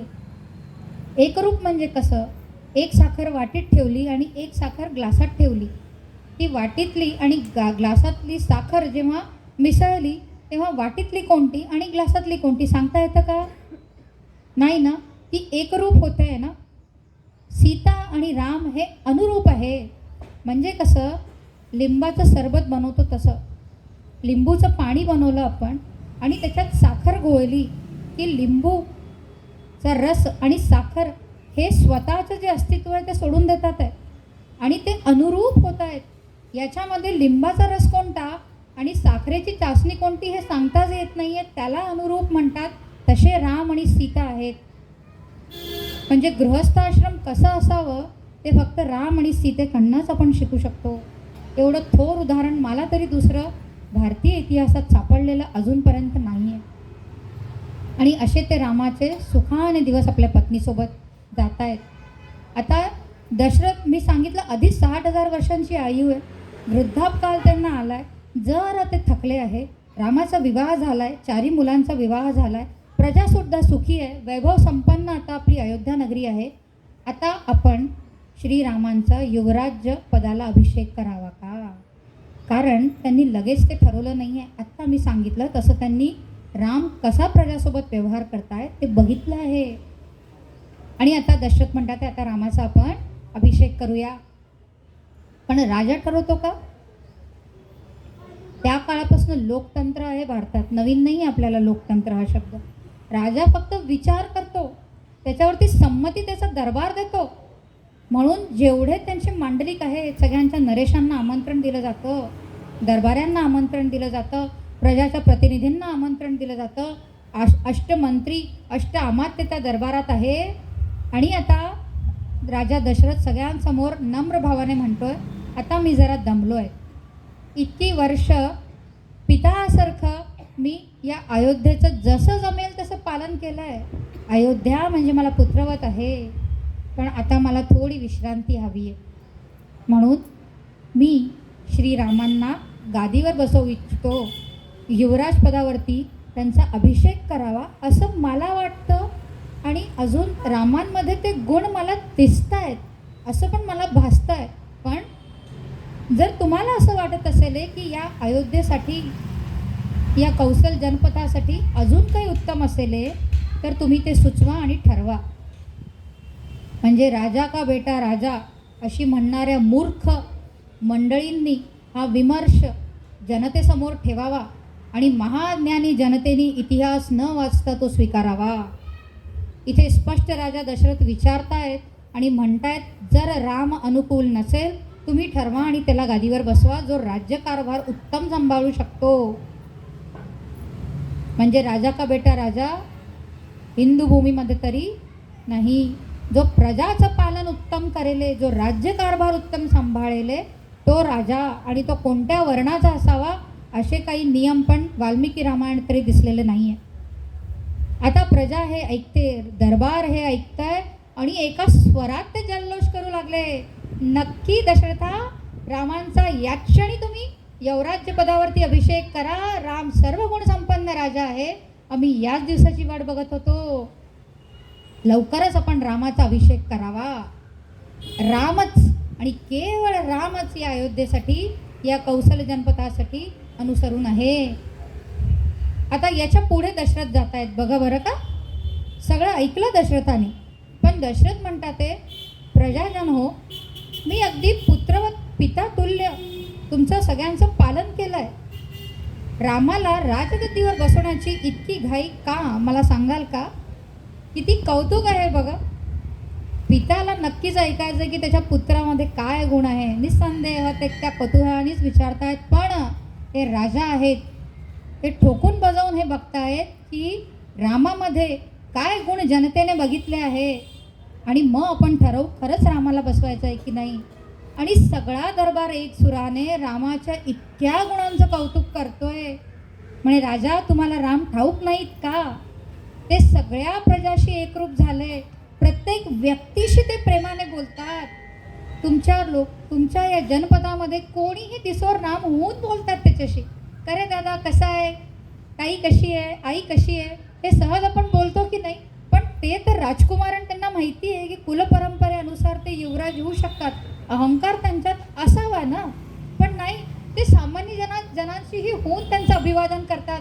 त्याचं कुशलक्षेम राम सगळ्यांना विचारतायत, सगळ्यांच्या घरोघरी जात आहेत. कोणी दीनदुबळा रामाला दिसला रे दिसला ते सडळ हाताने दान करतायत. राम सर्व गुण संपन्न आहे. राममध्ये वीरता आहे, राममध्ये शूरता आहे, रामामध्ये पराक्रम आहे, ते सत्य प्रतिज्ञा आहे, ते कर्तव्य दक्ष आहे, ते नीतिमान आहे. रामांना वेदांग उपनिषदांचा पूर्ण अभ्यास आहे. ते शस्त्रशास्त्र पारंगत आहे. ते गो ब्राह्मण प्रतिपालक आहेत. आता या शब्दावरती फार लोकांना सुई बोसते. गो ब्राह्मण प्रतिपालक ते सूचकार्थ शब्द आहे. ब्राह्मण म्हणजे विज्ञान देणारा जो वर्ग होता, तिथपासून तर मुके प्राण्यांपर्यंत म्हणजे गाई वासरापर्यंत सगळ्यांचं रक्षण करणारे राम आहे. म्हणून जसं आपण छत्रपतींनाही तेच म्हणतो, गो ब्राह्मण प्रतिपालक ते राम आहेत. आणि सगळ्यांशी त्यांची सौख्य आहे. ते कोणाचीच निंदा करत नाही. राम ज्या युद्धात जातात ते जिंकूनच येतात. आणि सोबतच राम कठोर दंडनीती आणि न्यायनीतीचं पालन करणारे आहेत. कोणी जर शास्त्रानुसार जीवन जगलं नाही किंवा कोणी शास्त्रानुसार सांगितलेला अपराध केला, ते रामाच्या लक्षात आलं म्हणजे राम त्याचा वधच करतोय. बघा बरं, रामाची दंडनीती फार कडक आहे. आपल्याला वाटतं ते शरणागत वत्सल आहे, निसंदेह ते शरणागत वत्सल आहे, पण त्यांची न्यायनीती भयंकर कठोर आहे. राजानी फक्त प्रेमळ असून चालत नाही. चुकीला माफी नाही, हेच शिवछत्रपतींनी पुढे आचरलं आहे. राम कठोर दंडनीतीचं पालन करणारे आहेत. ते वध करायला एक क्षणाचाही विलंब करत नाही. पण जर शास्त्रसंमत कोणी वागत असेल तर त्याला अभय देतात, असे श्रीराम आहेत. इतकं सगळं गुणगान करून पुढे ते प्रजाजन म्हणतायत, राजा दशरथा, तुला माहीत आहे का, या नगराची प्रत्येक स्त्री श्रीरामाचा राज्याभिषेक व्हावा म्हणून प्रत्येक वर्षांपासून व्रतवैकल्य करत आहे. किंवा ही जी धरणी आहे ही भूमातासुद्धा देवाकडे मागणी मागते की या धरतीचा राजा श्रीरामच व्हावा. इतका राम उपयुक्त आहे. निसंदेह त्याचा यवराज्य पदावरती अभिषेक करा आणि याच्यात उशीर करू नका. आता मात्र दशरथाला खात्री पटली की श्रीराम हे अगदी उपयुक्त आहे. म्हणून श्रीरामांच्या अभिषेकाची तयारी आता सुरू झालेली आहे.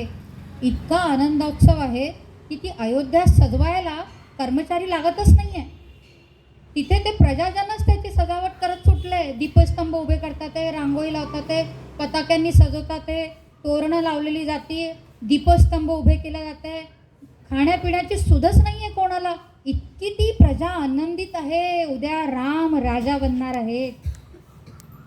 आणि यावेळेस वशिष्ठांनी राम आणि सीतांना दीक्षा दिली आहेत. काही नियम सांगितले आहेत त्यांना, कारण उद्या आता यवराज्य पदावरती रामांचा अभिषेक होणार आहे, म्हणून ती दीक्षा मुनींनी त्यांना दिली आहेत. याच्यानंतर श्रीराम दशरथाला भेटत आहेत आणि दशरथ पाहताबरोबर श्रीरामांना हृदयाशी कवटाळतात आणि म्हणतात, रामा, तुला उद्यापासून एक मोठं दायित्व दिलं जातं आहे. प्रजानुरंजन हा शब्द आहे. जे प्रजेला आवडेले, ज्यात प्रजा आनंदी आहे, ज्यात प्रजा सुखी आहे, राजा म्हणून तुला तेच कर्तव्य करायचं आहे. याच्याही पुढे जाऊन दशरथ उपदेश करतात आहे, रामा, दरबारात जे प्रत्यक्ष चालतं आणि हेरांकडून जे अप्रत्यक्ष कळतं, अशी प्रत्यक्ष आणि अप्रत्यक्ष दोन्ही ऐकलेल्या घटनांवरती विवेकदृष्टीने विचार करून तुला यापुढे न्याय द्यायचा आहे. हे मोठं काम असतं. एक प्रत्यक्ष काही चाललं आहे आणि एक अप्रत्यक्ष काही कळतं आहे. त्यात ही विवेकबुद्धी फार जागृत असावी, म्हणजे चूक होता कामा नये. यापुढे तुला कर्तव्याचा भान असावा. आणि असंच हे अयोध्येचं राजा आपल्या सगळ्या प्रजेचं वडिलांसारखं पालन तुला करायचं आहे, असा उपदेश एक मोठे थोर राजा दशरथ आपल्या सर्व गुणसंपन्न पुत्राला म्हणजे रामाला देत आहेत. आता राम तडक कौशल्याच्या भेटीला जात आहेत. कौसल्या माता त्यावेळेस जपतपमध्ये असते. मी सांगितलं ती फार सद्गुणी स्त्री आहे. ती नारायणाची उपासना करते. बघा हां, ती ज्या नारायणाची उपासना करते तेच नारायण आई म्हणून तिला नमस्कार करतायत. ती नारायणाची उपासना करते, जप तप करते, व्रतवैकल्य करते. ती होम हवन स्नान संध्या सगळं करणारी कर्तव्यपरायण स्त्री आहे. ती त्यावेळेस तेच करत असते. आणि श्रीराम येतात आणि कौशल्या मातेला म्हणतात, माते, मला प्रजानुरंजनाचं दायित्व पितांनी दिलं आहे. त्यांची आज्ञा शिरोधार्य मानून उद्या युवराजपदावरती माझा अभिषेक होणार. मी राजा बनणार आहे हा शब्द नाही वापरला आहे रामांनी. त्यांनी म्हटलंय मला दायित्व दिलं आहे. कोणाचं? प्रजेचं. किती सुंदर हो, विचार करा. अहंकारच नाही आहे रामांमध्ये आणि मिळालं म्हणून काही लोभही नाही आहे. प्रजानुरंजन करता प्रजाचा